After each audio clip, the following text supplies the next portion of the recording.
Welcome back to the Ancestral Findings podcast. William Henry Harrison's story is a compelling chapter in the broader narrative of the United States, reflecting the nation's growing pains, its frontier spirit, and the enduring quest for leadership and identity.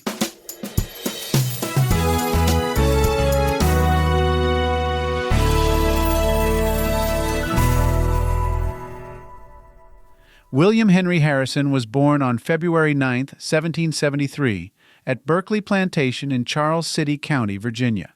He was the youngest of 7 children born to Benjamin Harrison V, a signer of the Declaration of Independence and governor of Virginia, and Elizabeth Bassett Harrison. Growing up in a prominent family, Harrison was instilled with a sense of public duty and patriotism from a young age. Harrison attended Hampden-Sydney College, where he received a classical education. He later studied medicine in Philadelphia under Dr. Benjamin Rush, one of the leading physicians of the time. However, after his father's death in 1791, financial difficulties forced him to abandon his medical studies and pursue a military career. Harrison's military career began in 1791, when he joined the 1st Infantry of the Regular Army as an ensign. He quickly rose through the ranks, demonstrating leadership and bravery. Harrison served under General Mad Anthony Wayne in the Northwest Indian War and played a key role in the decisive Battle of Fallen Timbers in 1794, which led to the Treaty of Greenville and opened the Ohio Territory for American settlement. In 1798, Harrison was appointed Secretary of the Northwest Territory, and in 1799 he was elected as the territory's delegate to Congress. He advocated for the division of the territory, resulting in the creation of the Indiana Territory in 1800, where Harrison was appointed as the first governor. As governor, Harrison negotiated several treaties with Native American tribes, acquiring vast tracts of land for American settlers. However, these treaties were often controversial and led to significant conflicts. Harrison's most famous military engagement was the Battle of Tippecanoe in 1811. Tensions between American settlers and Native American tribes, led by Shawnee Chief Tecumseh and his brother Tenskwatawa, known as the Prophet, culminated in this battle. Harrison led a force of about 1,000 men to Prophetstown, the Native American stronghold. The ensuing battle resulted in heavy casualties on both sides, but Harrison's forces ultimately prevailed, earning him national fame and the nickname Old Tippecanoe. Harrison's military career continued during the War of 1812. He was commissioned as a major general and commanded the Army of the Northwest. He successfully defended Fort Meigs and led American forces to victory in the Battle of the Thames in 1813, where Tecumseh was killed.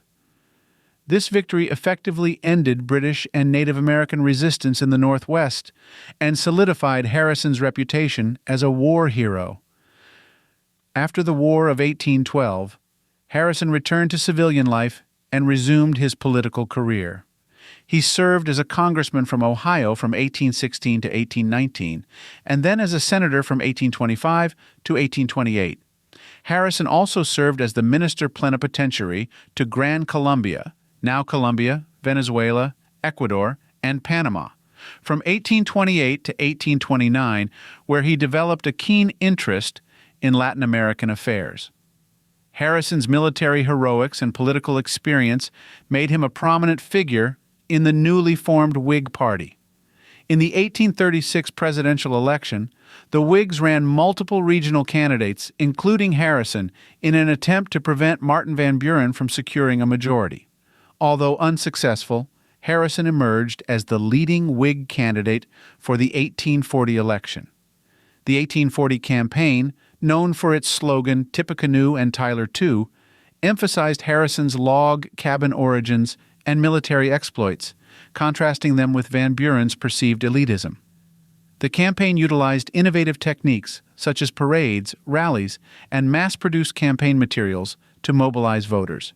Harrison's image as a war hero and man of the people resonated with voters, leading to a decisive victory.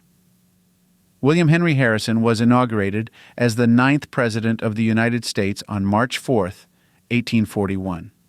At 68, he was the oldest person to assume the presidency at that time, Determined to prove his vigor and stamina, Harrison delivered the longest inaugural address in history, speaking for nearly 2 hours in cold, wet weather without wearing a hat or coat. Unfortunately, this display of endurance had dire consequences. Harrison contracted a cold that developed into pneumonia. Despite the best efforts of his doctors, Harrison's health rapidly declined, and he died on April 4, 1841, just 31 days after taking office. His death marked the first time a sitting president had died in office, leading to a constitutional crisis and questions about presidential succession. Although Harrison's presidency was tragically cut short, his legacy and impact on American history endure. His death highlighted the need for clear constitutional guidelines on presidential succession, ultimately leading to the 25th Amendment, which clarified the process. Harrison's campaign style set a new standard for political campaigns in America. The use of slogans, symbols, and mass rallies became a staple of future campaigns, transforming how presidential candidates communicated with the electorate. The log cabin and hard cider imagery used to portray Harrison as a man of the people has been replicated in various forms in subsequent campaigns. Harrison's military achievements and his role in the expansion of American territory in the Northwest are also significant aspects of his legacy. His leadership during the Battle of Tippecanoe and the War of 1812 contributed to the shaping of American frontier policies and the country's westward expansion. William Henry Harrison married Anna Tuthill Sims in 1795. They had 10 children together, several of whom would go on to lead notable lives.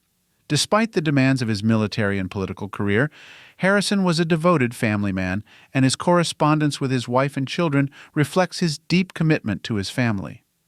Harrison was known for his humility, resilience, and strong sense of duty. His dedication to public service, from his early military career to his brief presidency, demonstrated his unwavering commitment to the nation.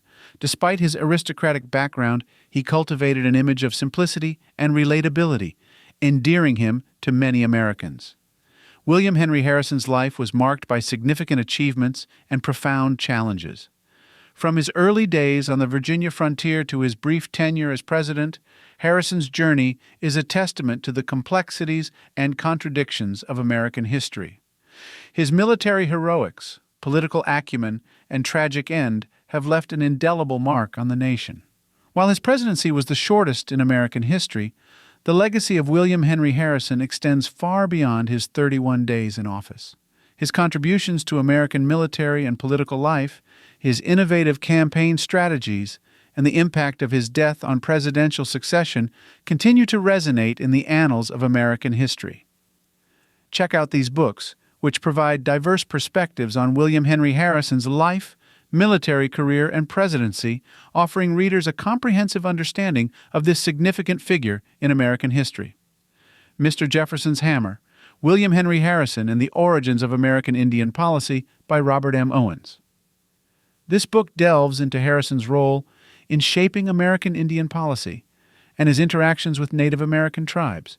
Robert M. Owens provides a comprehensive analysis of Harrison's military and political strategies, highlighting his influence on the early American frontier. William Henry Harrison by Gail Collins.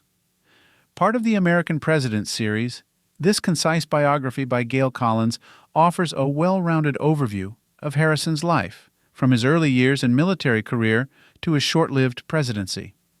Collins's engaging writing style makes this an accessible and informative read. Old Tippecanoe, William Henry Harrison and His Time by Freeman Cleaves.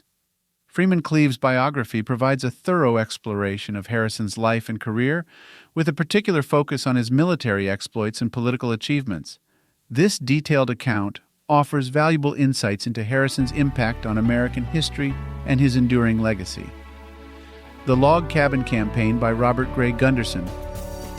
This book focuses on the 1840 presidential campaign, which catapulted Harrison to the presidency. Robert Gray Gunderson examines the strategies, slogans, and political innovations that defined the campaign, offering a deeper understanding of how Harrison's image as a log cabin candidate was crafted and sold to the American public.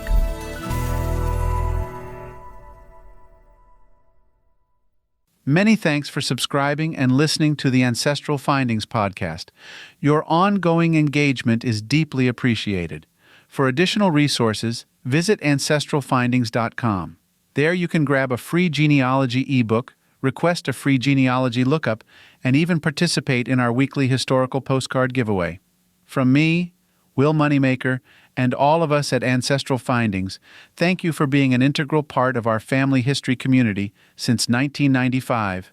Happy searching.